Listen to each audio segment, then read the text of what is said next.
Hey everybody, it's the Trout and welcome to another episode of the Trout Show. Thank you so much for stopping by. Well, we're almost through 2024. It's hard to believe that time has gone by so fast. And I want to provide you a new episode about a great performer that is struggling a little bit and needs your help. Now, about a year ago, I interviewed our next guest, Harold Davenport, who lives in Mississippi.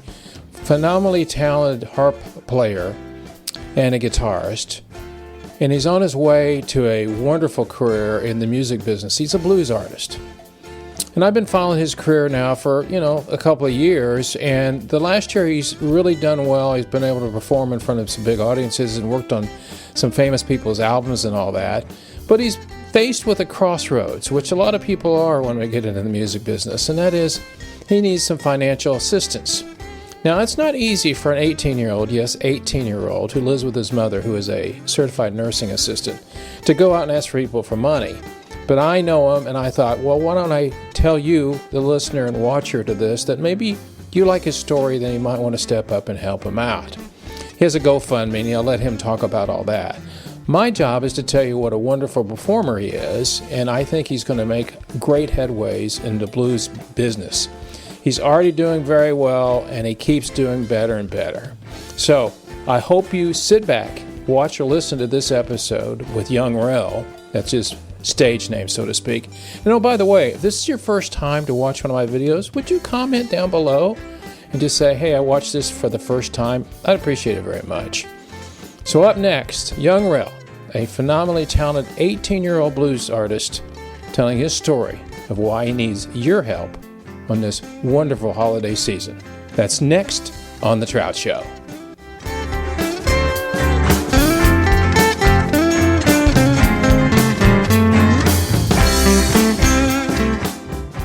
The Trout Show is supported by David Smith with Edward Jones. David has years of experience of assisting individuals just like you with reaching their financial possibilities. There are times in our life that we come across financial problems and we don't know what to do. Maybe you had a relative that recently passed away and left you a large sum of money. However, you're not clear on what to do. If you live in the continental United States, I suggest you contact David Smith with Edward Jones at 469-372-1587. David can look at your situation and provide his expertise that he has been providing his clients for years. Don't tackle these situations by yourself. Contact David at 469-372-1587 to help you make decisions that are important to your financial situation. That's David Smith with Edward Jones at 469-372-1587.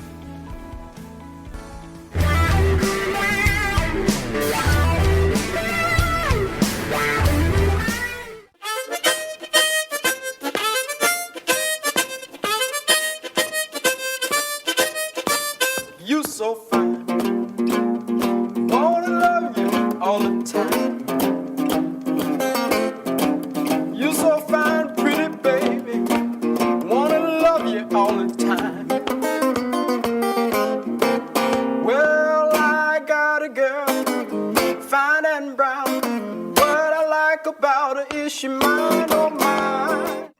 Tell me a little bit about since a year's gone by, what's happened in your life? Well, Change. And we'll talk about the house situation at the end, so go ahead. well, I mean, the biggest change has been, we're working on the album now. Right. Last year we were supposed to, but management switched and everything happened. So,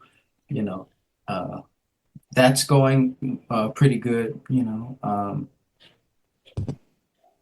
I mean, other than that, I mean, there's been quite a few more gigs. They've been coming more regularly, more consistently. Right. And just a lot of good things have been coming my way. So, no, go ahead. I played on I was able to play on Benny Turner's new album, BT, and Freddie King's brother.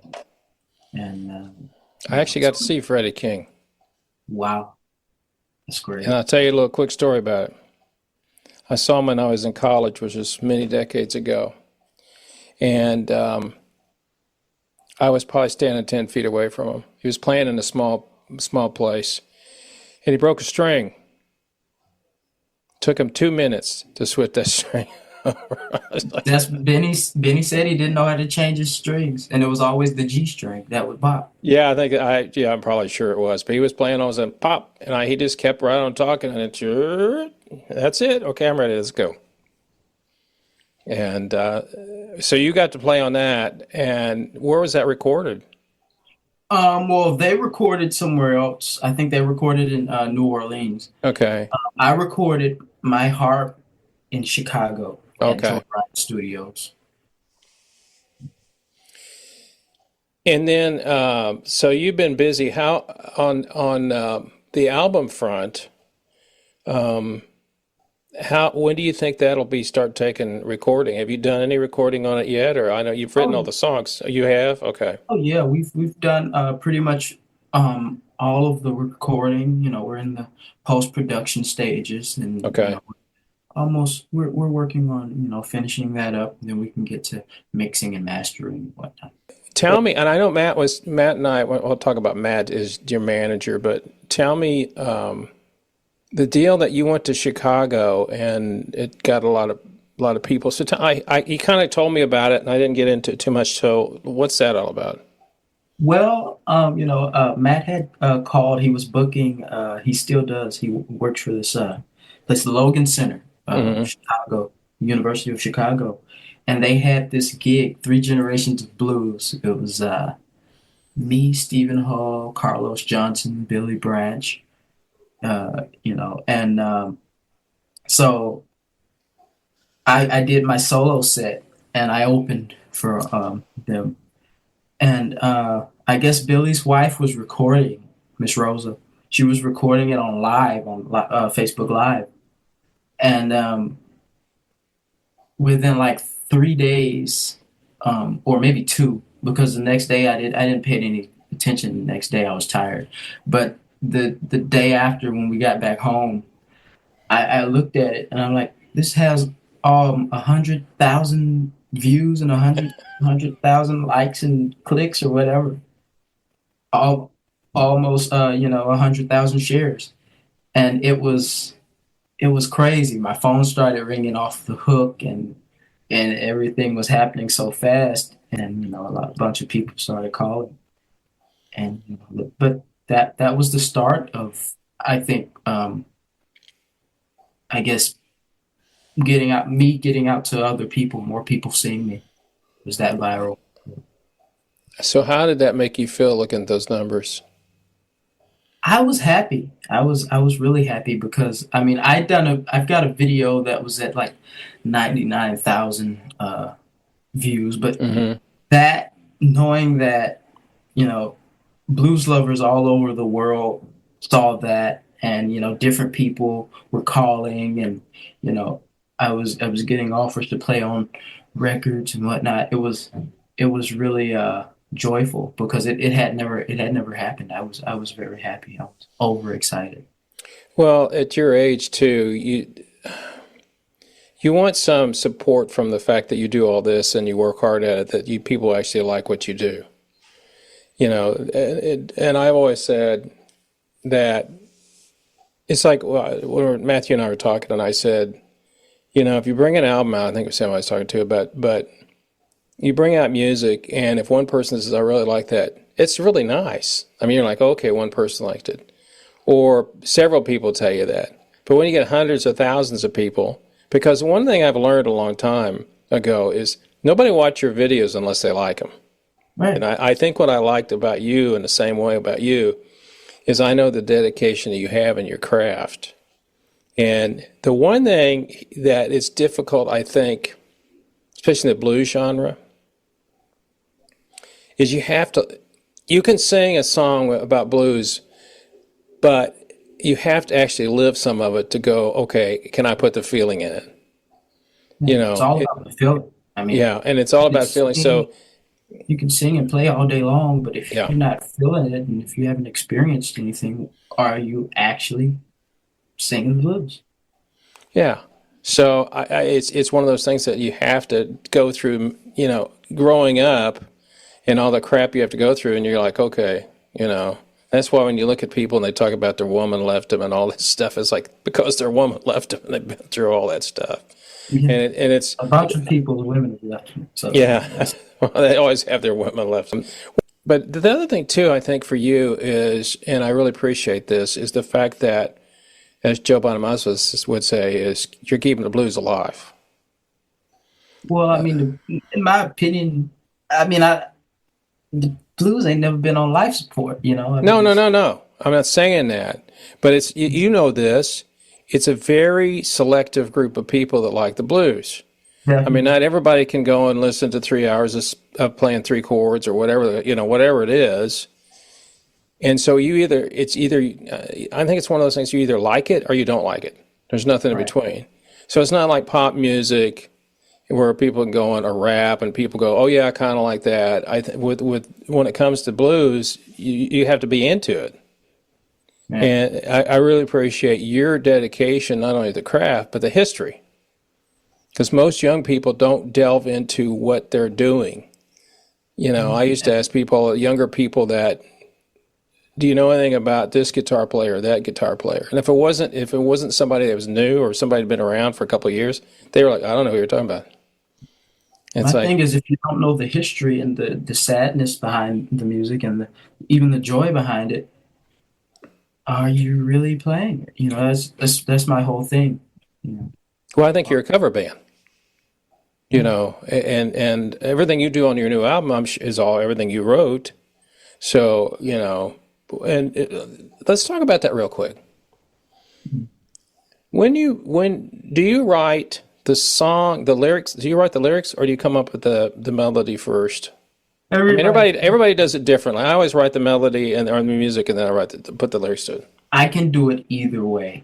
For some of the songs on the album, I wrote the lyrics first, and vice versa for the others. I probably wrote the melody first, but like, in most situations, it's melody first. But maybe I might have something written from conversations or something. I'll start to writing on it, and then I'll just wait and come up with an arrangement, later. So. Do you have a particular key you like to write in? Where's your voice? I know where mine is. Where is your voice the best, you think, when you write in a song? What key?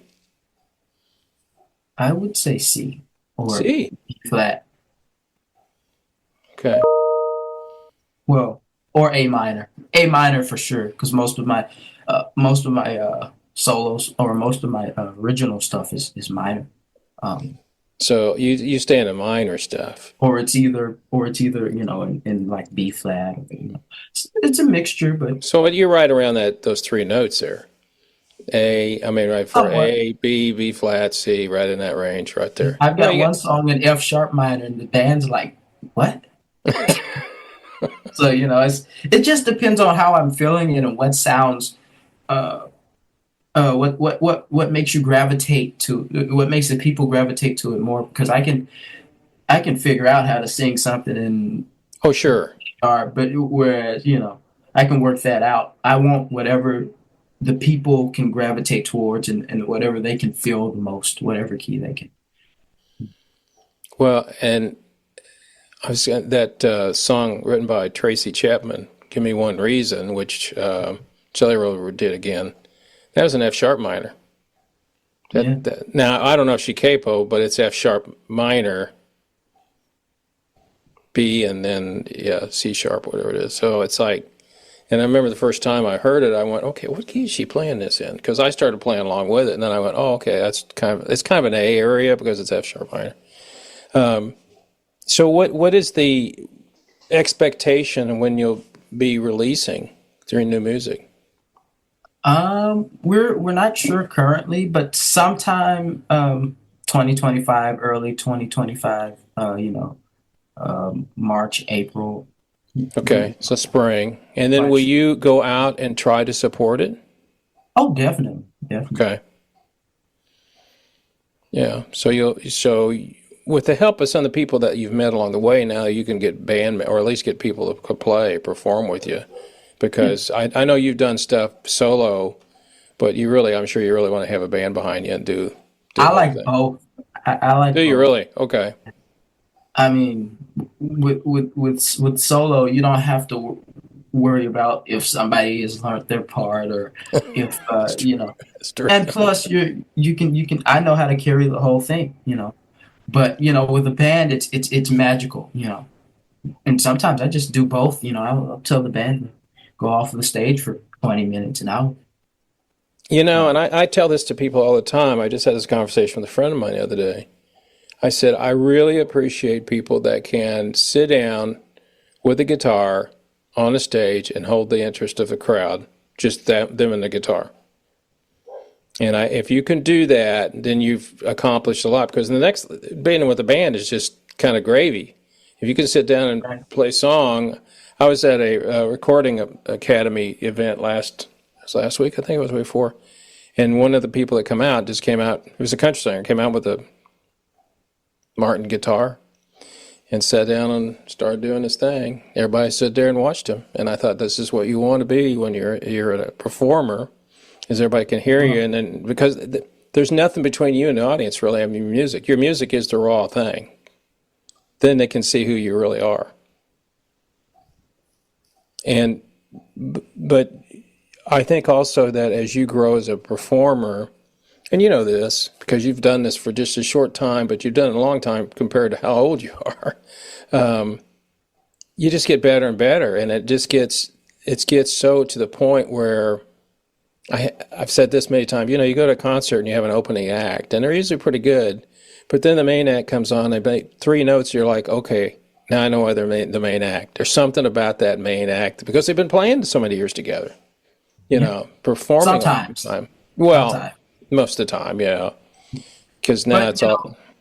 like when we first started recording, from the first when we get the first GoFundMe just for the recording, like 2 years ago, I had that money, and when we first started recording this year, everything was good. We were like, okay, that's what we want. We're gonna keep that. And then I go back 6 months later, and I recorded 2 different songs. He's like, Matthew's like, oh man, you got to record all of that over.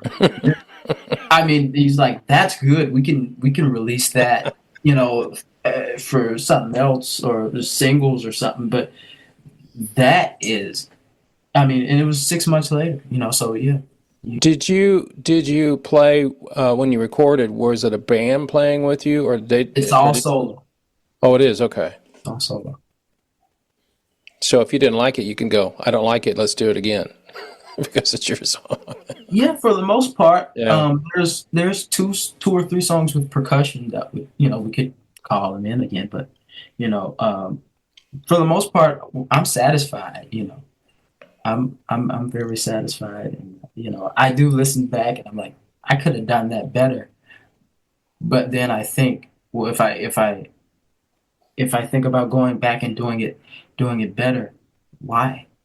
I mean, I felt that. I don't know if I'll do it the same way. Oh yeah, no. I think that's Never a hard gonna thing. be the same. No, it's never the same because there's a moment in time that's the moment where you are. And sometimes you might do it 2 or 3 times, and the third time's better than the first, but then that's it.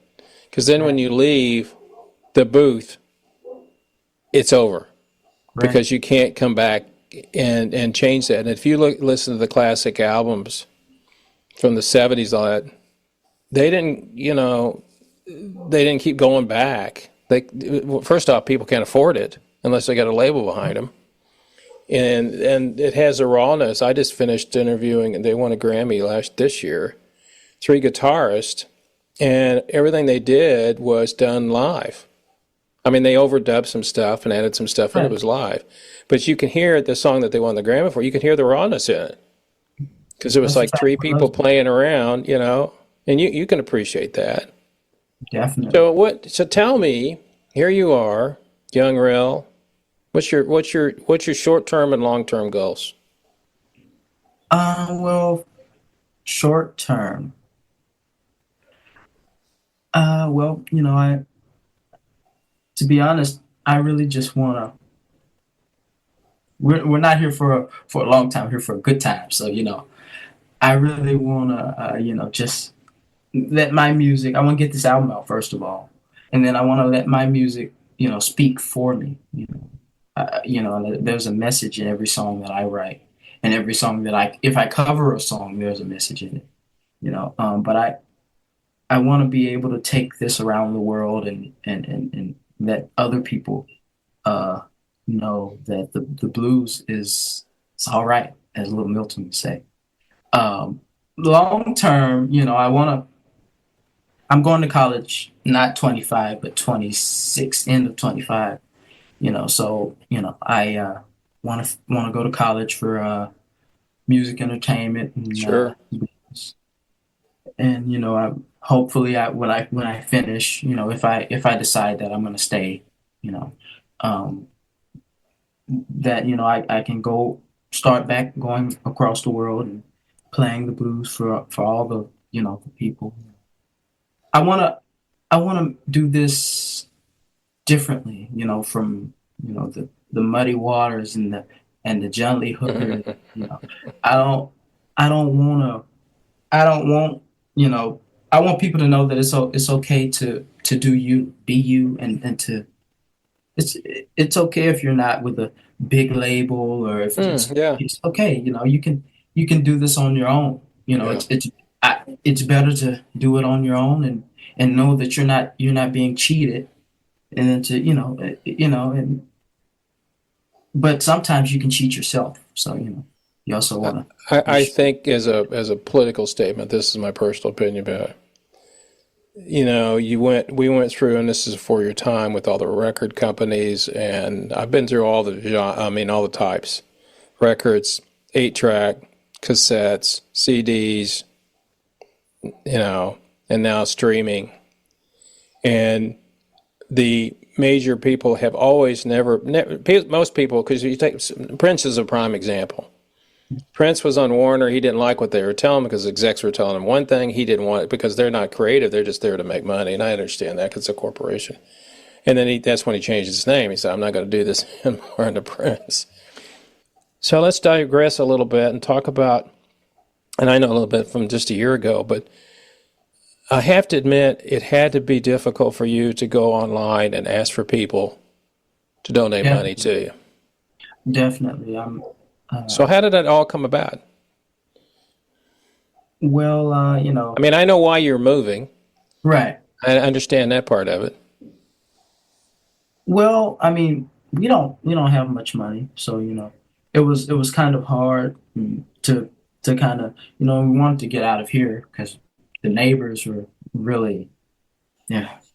But so it was pretty much me and Matthew's idea and mom, to try to see if we could maybe put together a GoFundMe, not only for the move, but to finish the album, because we definitely don't have the money to finish Yeah. to record an album. It's expensive, Yes, sir. uh, you know, and we were at first. I was like, well, maybe I'm getting some gigs, some good gigs, and I can save up and do this and that. But then it started to get worse, the situation here. And, we really wanted to be able to put something out for next year, so we can promote me, promote my brand, in a better way, than just, oh, well, he doesn't have an album, so, it Yeah. doesn't have. So, it was that, plus the neighbors. And I mean, we just, And I understand the response has been fairly good. yeah, we're at 11 grand, I think, And almost, what's your almost. goal? What's your goal? 21. We made the Okay. goal for the 21 grand. We made the goal for the move, which was 7,500, and it helped tremendously. And now we're trying to make the goal for the album, which is 13 grand. which it won't only go for, studio time mixing and mastering, but, pressing of CDs and we're thinking of maybe doing a 45 or whatnot. Something, it's going to go for, publicists and whatnot. Well, and then you go to the next level, which you need PR people. I mean, Right. you got to get people out there, and it's just you and your mom, right? Am I correct on that? Mhm. It's just you and your mom. Yeah. Okay, that's what I thought. And what does your mother do? Oh, she's a health, like what they call a CNA. Oh, okay, okay, I know what that is. So basically, it's you and your mom. And for those people who listen to this, because the reason I have him on here, young Rell, is the fact that I think he's a great performer, but also there's tough times in our lives that sometimes you don't know where to turn. And that's why I said earlier, I think it's pretty gutsy to go out because it's like, I don't really want to do this, but I need to do it. And you've had people respond, which is good. And you have neighbors where you are now that continually, because he's always playing his guitar. He's what a phenomenal harp player, my friend.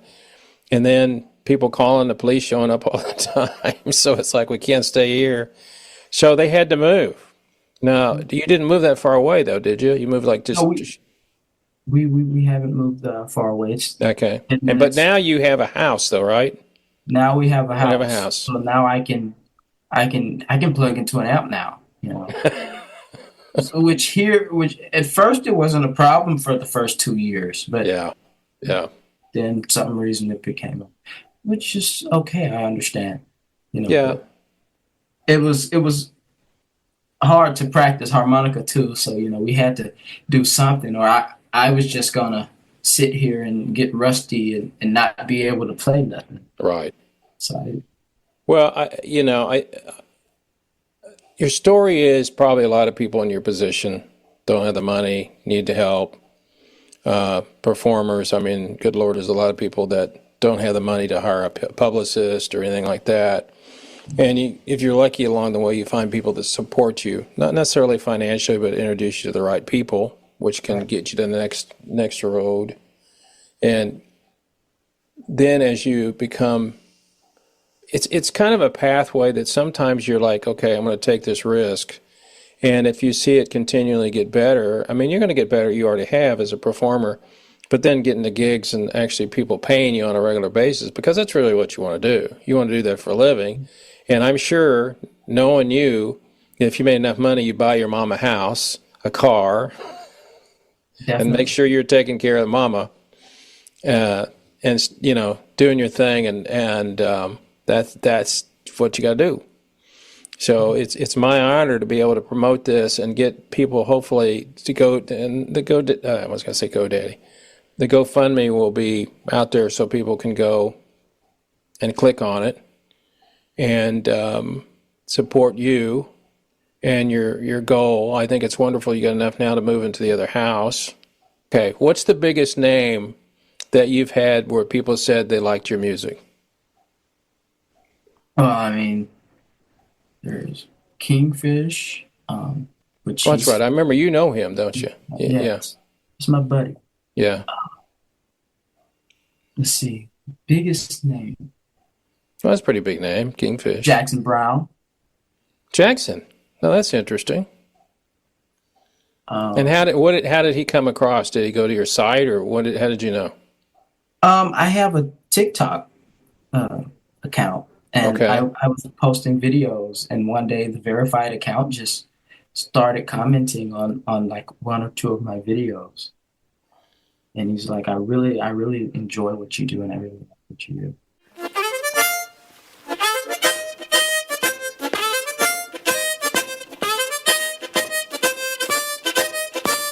You so fine, wanna love you all the time. You so fine, pretty baby, wanna love you all the time. Well, I got a girl, fine and brown. What I like about her is she mine, oh mine. She's so fine. Well, she's so fine.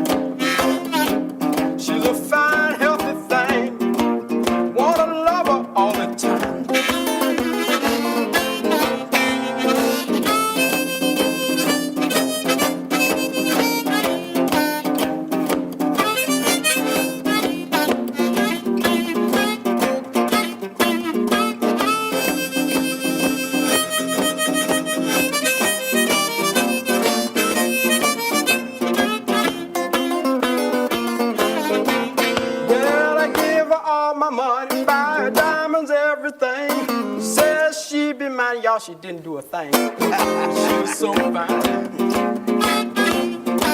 She was so fine. She's a fine, pretty thing. Wanna love her all the time.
Well, that's it for this episode of The Trout Show. Thank you so much for tuning in and watching or listening. We appreciate it very, very much.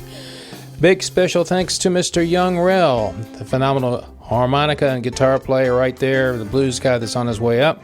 For more information about Young Rell, all you got to do is go to his website. Everything's right there. His music, his GoFundMe link. Young Rell, Y-O-U-N-G, Rell, R-E-L-L.com. One word, youngrell.com. And also a shout out to David Smith. His continued support is very much appreciated. And for more information about The Trout Show, podcast and YouTubes and new music going to be released next year, you can go to our website at thetroutshow.com. Everything is right there.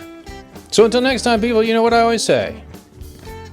It's only rock and roll, but I love it. See ya!